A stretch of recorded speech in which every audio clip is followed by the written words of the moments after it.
Morning class, this is magnetism part 5 and first we will discuss the vector form of Biot-Savart's law. Now here this is the basic diagram of Biot-Savart's law. Del L is the small current element and the current I is passing through this current carrying conductor, and we are assuming that at a distance r from the current element del L at a point P, magnetic field B is produced. Magnetic field B is produced at the point P due to the small current element del L. So we have to know how to present Biot-Savart's law in vector form. So here we can say that this distance vector r can be written as r cap into r, that is magnitude of r into unit vector along the direction of r. The angle theta is the angle between del L and r. So we have to calculate the cross product between del L and r, that is del L cross r.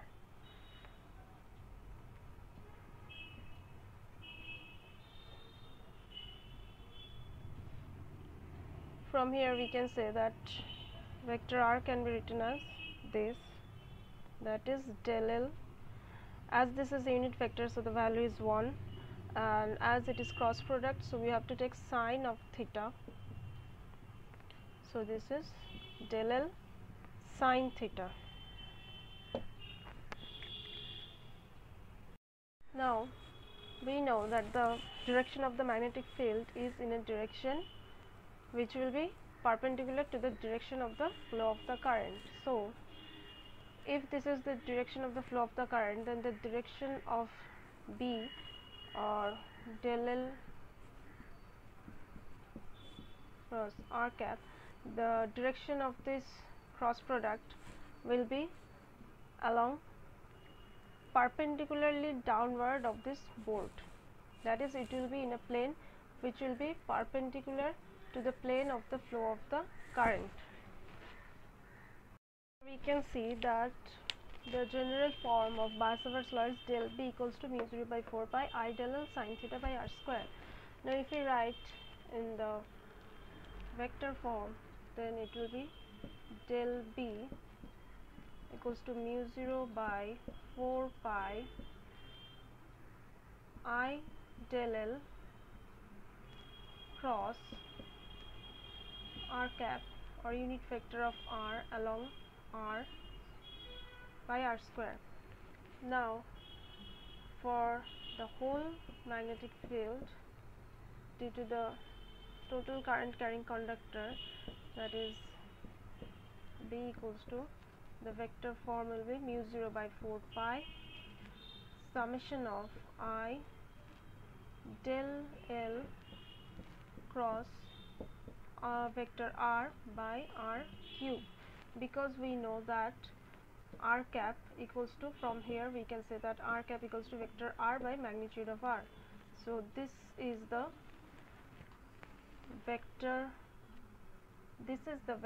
form of Biot-Savart's law. Now we will discuss about line integral. Suppose PQ is a finite length and we are considering del L a very small length element, and A is another vector and theta is the angle between del L and A. So just considering this, we are again drawing this diagram, but this is the small line element del L and A is the vector making an angle theta with del L. Now the length of, or the magnitude of del L is the value of the length of del L, and the direction of del L is the direction of the tangent that we will draw at any point from this del L the direction of this tangent will determine the direction of del L. Now the dot product of A and del L will give us A del L. The angle is theta, so as it is dot product, so it will be A del L cos theta. Now this A del L cos theta is only for this small part del L. Now if we consider the total length PQ consists of those small length element del L, then we have to sum up this A del L cos theta for this entire length PQ. For that we will take the help of integration, and there we will have the limit from P to Q, because the entire length is starting from P and ending at Q. So the limit of this integration will be, lower limit will be P and the upper limit will be Q. That is A del L. This is the line integration of A for this length element PQ, and we will get here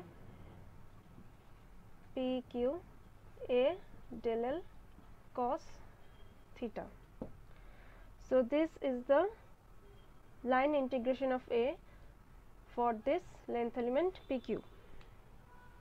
Now the value of A changes at different point along this PQ, and if this is along A is along this direction, so it is making an angle theta with del L, and if the direction of A suppose changes from this to this or this, then theta will vary.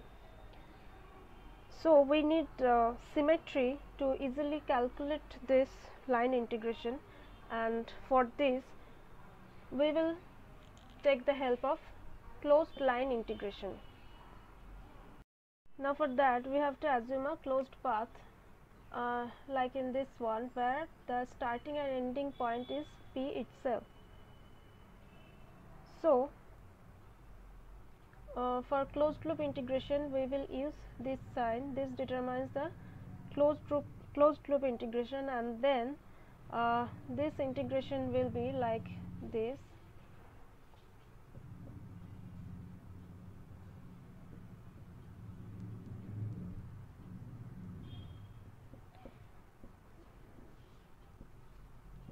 A dl cos theta.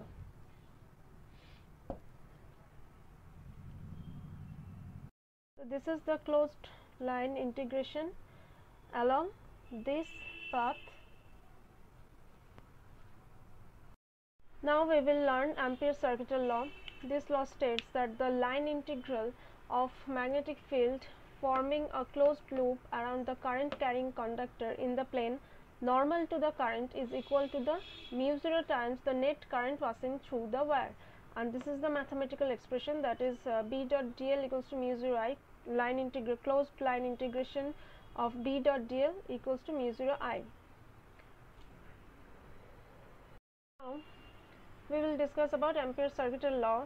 Suppose this is a current carrying wire where a current I is passing in this direction, and let us assume a closed loop x1 around this conductor and another closed loop x2, but there is no such current carrying wire. So from Ampere's circuital law we can say that B dot dl equals to mu 0 I.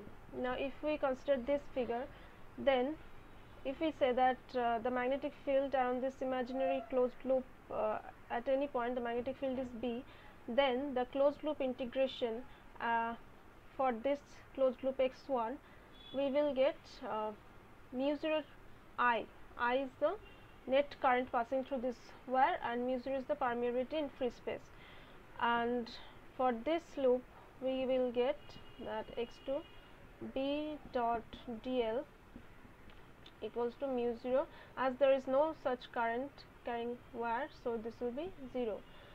So by the help of Ampere's circuital law we can determine the magnetic field at any point on the closed loop which surrounds a current carrying wire. We can see that there are three current carrying conductors, that is AB, CD and EF, and the closed loop around this conductor is X. So here also we can see that in AB the current is flowing in this direction, and in EF the current is flowing in this direction, but in case of CD the current is flowing in the opposite direction of that of AB and EF. So from Ampere's circuital law, what do we have to do? We have to take the algebraic summation of this current current flow I, and we have to consider positive or negative sign. Like here we are taking, if we consider B, the magnetic field at any point in this closed loop, that is B dot dl. If we take the line integration of the magnetic field B dot dl, then we will get mu 0 I AB. Here I AB is positive, and as the current is flowing in the negative direction or in the opposite direction, then we will take minus I CD, and again the current is flowing in this direction, so we will take plus I E F. We can say that this equals to mu 0 I.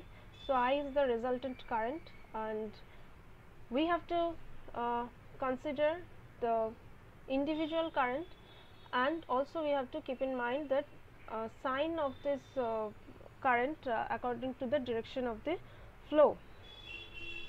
Considering that there are n number of current carrying coil, and this is the closed loop X, then according to the Ampere's circuital law, we can say that the closed loop integration of B dl equals to mu 0 n I, because if mu 0 I is for one turn, then if there are n turns, then it will be mu 0 n I.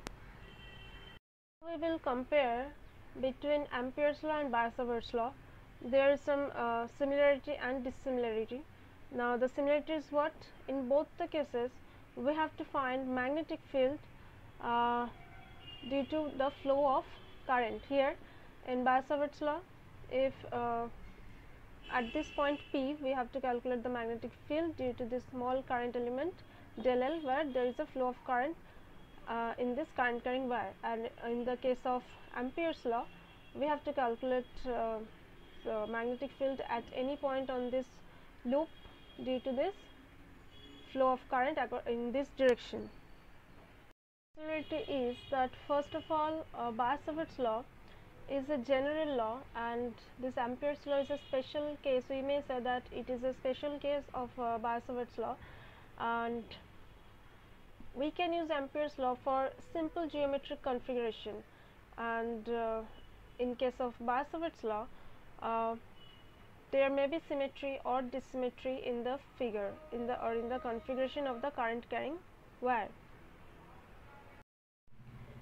Here in case of Ampere's law we require a closed loop, and that should be symmetrical in shape, like a solenoid toroid, about which we will discuss later. And here in case of Biot-Savart's law we don't require a closed loop, and we may do it without any symmetry. We can apply Biot-Savart's law where there is no symmetry.